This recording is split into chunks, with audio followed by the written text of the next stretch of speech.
Hey guys, it's KJM. So I just wrapped up my very last review for Merry Thanksgiving weekend. Of course, I am aiming to still review movies all the way until Hallmark is done sharing their very last new movie for Countdown to Christmas and Miracles of Christmas 2023.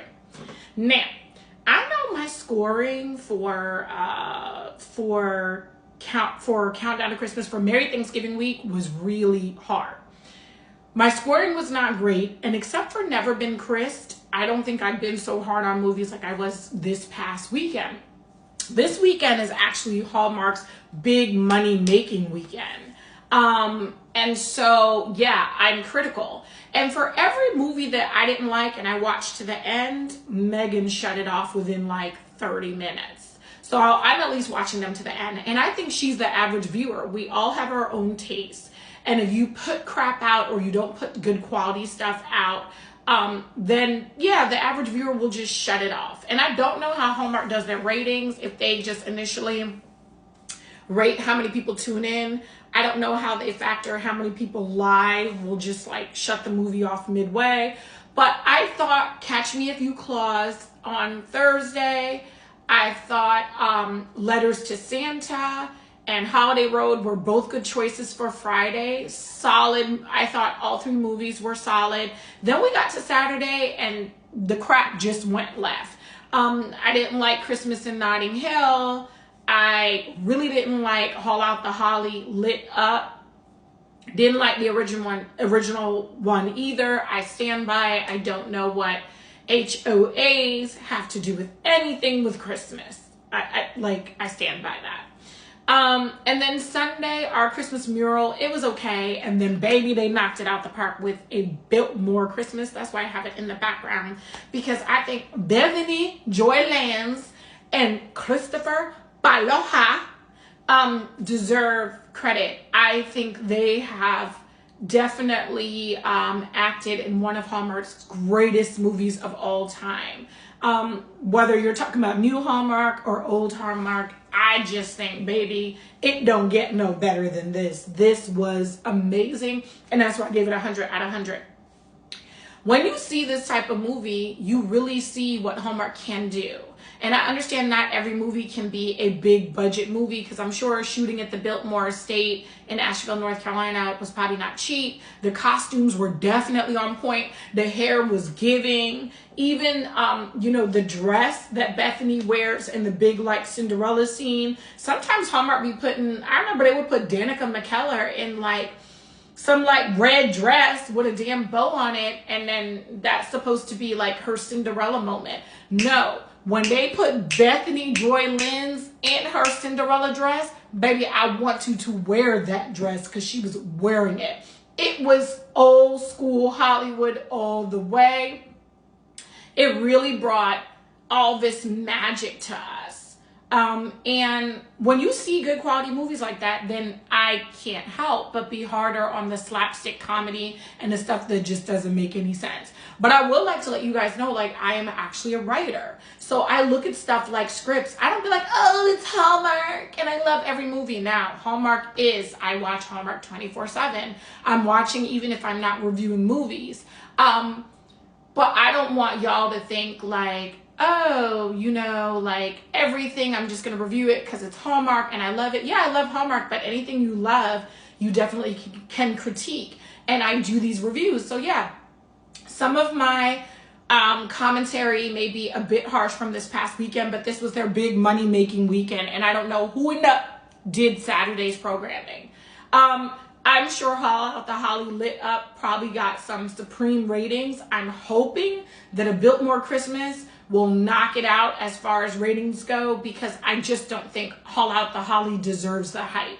And I stand by that.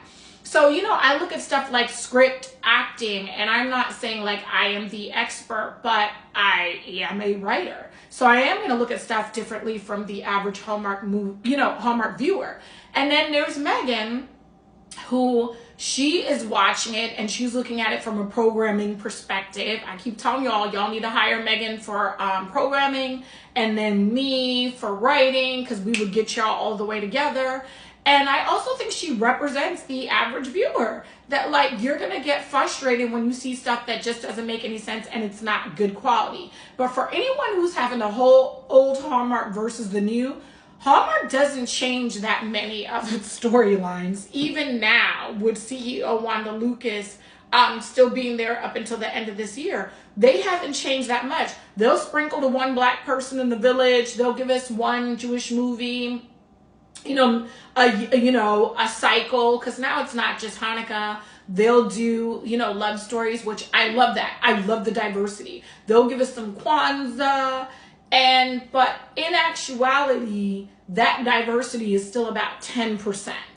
10%. And 90% of Hallmark is still really the same.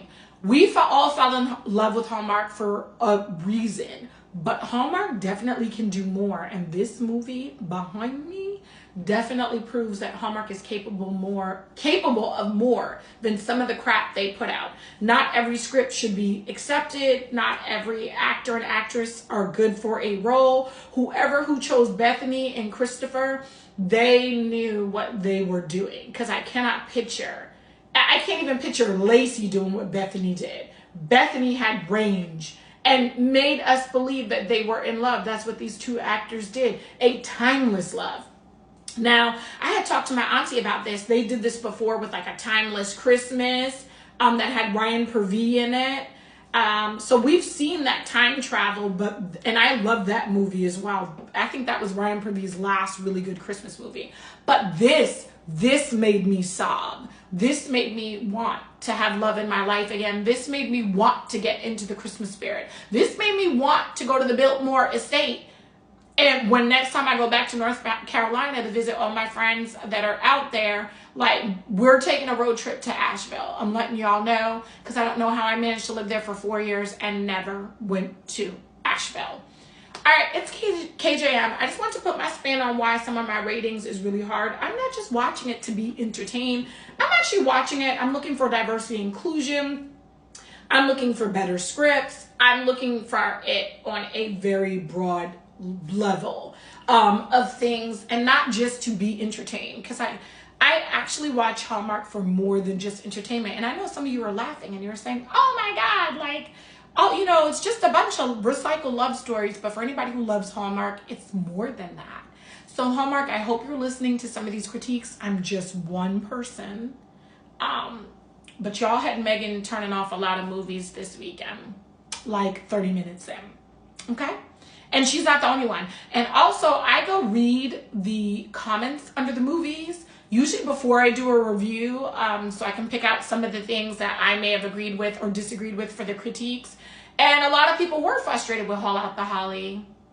A lot of people can notice when they're not getting that great script, no matter what age or race the Hallmark viewer is. All right, so it's KJM. I'm out. Let me know how you felt about these reviews. Y'all, I had a terrible hair day yesterday. My wig was not doing what it was supposed to be doing. So today, I really tried. And if it wasn't for this bad lighting, I think I would look even better. But it is what it is.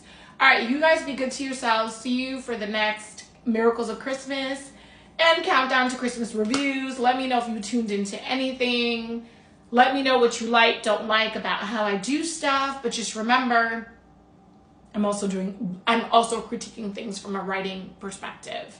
And yes, not everything is going to be perfect, but Hallmark could have did better, especially on their big money-making Saturday. I stand by A Biltmore Christmas should have been the 8 p.m. movie, and y'all could have put Haul Out the Mess on Sunday at 8 p.m.